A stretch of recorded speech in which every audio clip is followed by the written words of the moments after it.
mendukung FPI? Silakan.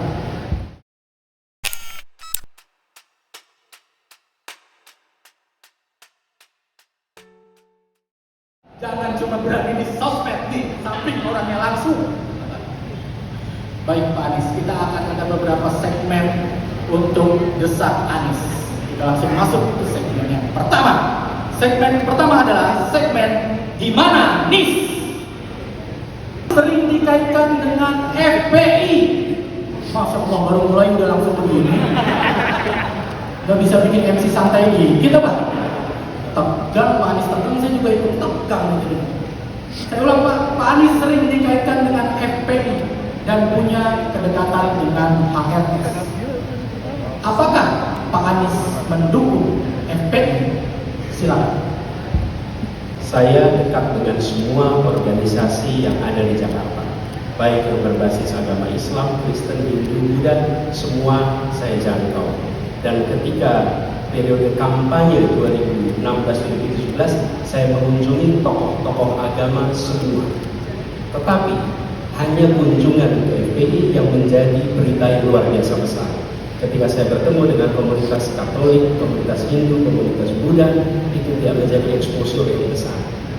Yang kedua, ketika saya bertugas di Jakarta, saya mendukung semua organisasi yang memiliki legalitas dari pemerintah DKI Jakarta. Bukan saya pribadi, tapi gubernur. Tugas gubernur adalah berkomunikasi dengan semua, memfasilitasi dengan semua, dan harus menerapkan prinsip kesetaraan di dalam membuat kebijakan. Tidak berat sebelah untuk semua kelompok, baik agama, etnis, suku. Itu jawaban saya. Terima kasih. Ketiga, pengendalian COVID kemarin menurut saya rapat pemerintah tahun ini cukup baik.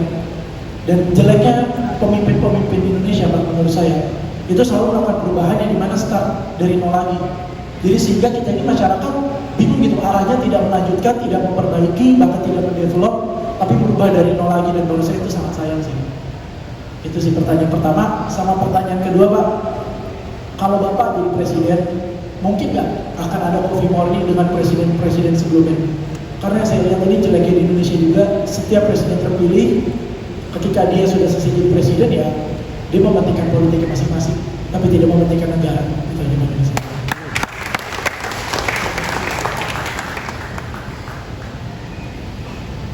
Saya rasa kesempurnaan itu hanya milik Tuhan.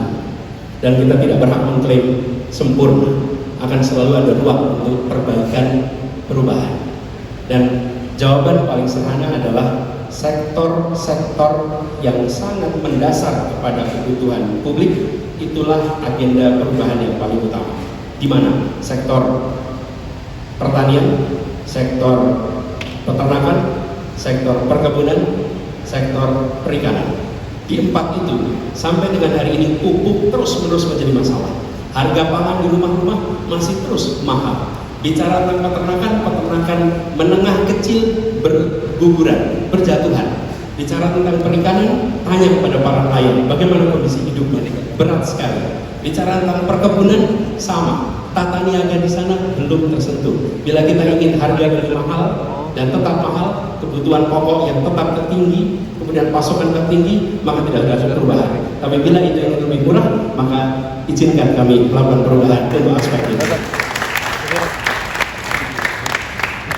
Coffee morning, tentu saja sangat terbuka, sangat memungkinkan, dan itu harus dikerjakan.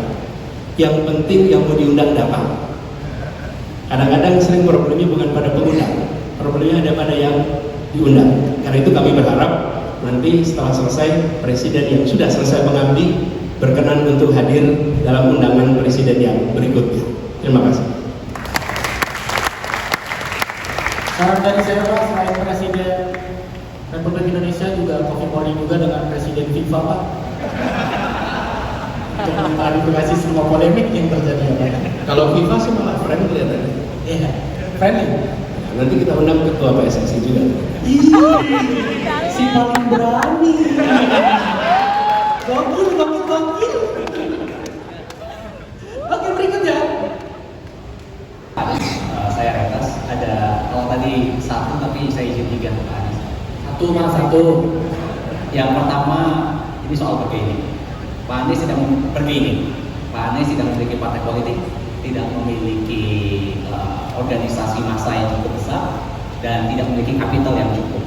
Apa bergaining Pak Anies di hadapan para partai politik yang mendukung Pak Anies di masa mendatang, ketika permintaan mereka berbeda dengan aspirasi rakyat yang memilih Pak Anies di masa yang mendatang?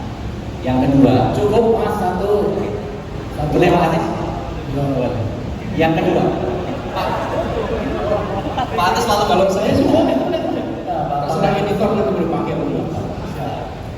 Pak Anies selalu mengatakan soal keadilan, dan Indonesia punya tujuan untuk mewujudkan keadilan sosial. Apa langkah konkret dari Pak Anies untuk nanti mewujudkan keadilan sosial bagi rakyat Indonesia? Karena sekarang pemerataan itu belum dirasakan oleh banyak penduduk di Indonesia saat ini. Yang terakhir Pak Anies, ini soal mega-mega proyek. Indonesia saat ini memiliki banyak mega proyek yang kalau dilanjutkan bisa jadi membebani APBN kita yang cukup besar, tapi kalau di stop kita sudah keluar cukup banyak, maju kena, mundur kena. Apa yang akan Pak Anies lakukan terhadap mega-mega proyek tersebut secara konkret? Terima kasih Pak Anies. Bung Lepas, ketika saya bertugas di Jakarta, saya pun tidak memiliki partai politik, dan diusung hanya 2 partai. Kemudian 7 partai lainnya itu tidak mendukung. Apa yang terjadi? Kita susun argumen yang masuk akal, lalu bicara dengan anggota-anggota dewan satu persatu. Saya ketemu dengan semua, termasuk anggota dewan yang partainya berseberangan dan sering mengkritik di media. Saya sampaikan argumen itu, saya sampaikan manfaat itu. Saya percaya hal yang lebih baik untuk masyarakat itu akan diterima. Ada situasi di mana mereka akan blok kerjanya. Kami menjual saham, akhirnya tidak bisa terlaksana. Tapi saya percaya persuasi, dan pada akhirnya bergening yang terkuat adalah dukungan dari rakyat. Sampaikan hal yang baik pada rakyat, minta dukungan pada rakyat, itu jauh lebih powerful daripada dukungan dengan 1-2 partai. Di situ kekuatan. Kemudian keadilan. Keadilan ini konkretnya pertama harus memastikan bahwa seluruh rakyat mendapatkan kebutuhan pangan yang tercukupi. Jangan lapar, jangan mereka tidak mendapatkan pasokan makanan. Kalau itu tidak terpenuhi, itu masalah. Dan ini nomor 1. Bagaimana pangan itu berkeadilan, yang memproduksi sampai mengkonsumsi, itu nomor 1. Yang kedua, sehat.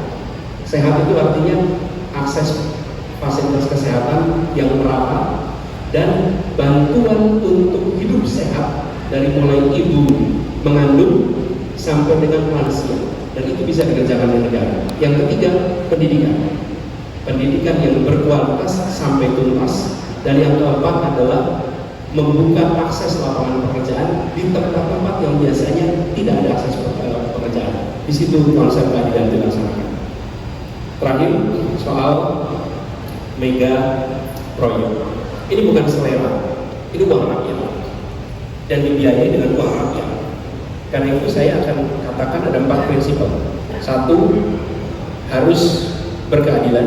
2, kepentingan publik. 3, menggunakan data, common sense, akal sehat. Dan 4, regulasi. Maka yang saya akan kerjakan adalah meminta asesmen objektif dengan 4 prinsip itu di tiap-tiap hal yang dianggap problematik. Kalau tidak problematik, jalan terus. Tapi bila dianggap problematik, lakukan assessment, lalu laporkan kepada publik. Jadi bukan selera seorang presiden terpilih atau selera seorang menteri yang baru ditunjuk, tapi ini dikerjakan oleh tim yang transparan. Laporkan kepada publik apa solusinya, bahas dengan publik, sehingga ketika itu dijadikan keputusan, maka publik tahu bahwa uangnya tidak sia-sia. Begitu jawaban kami.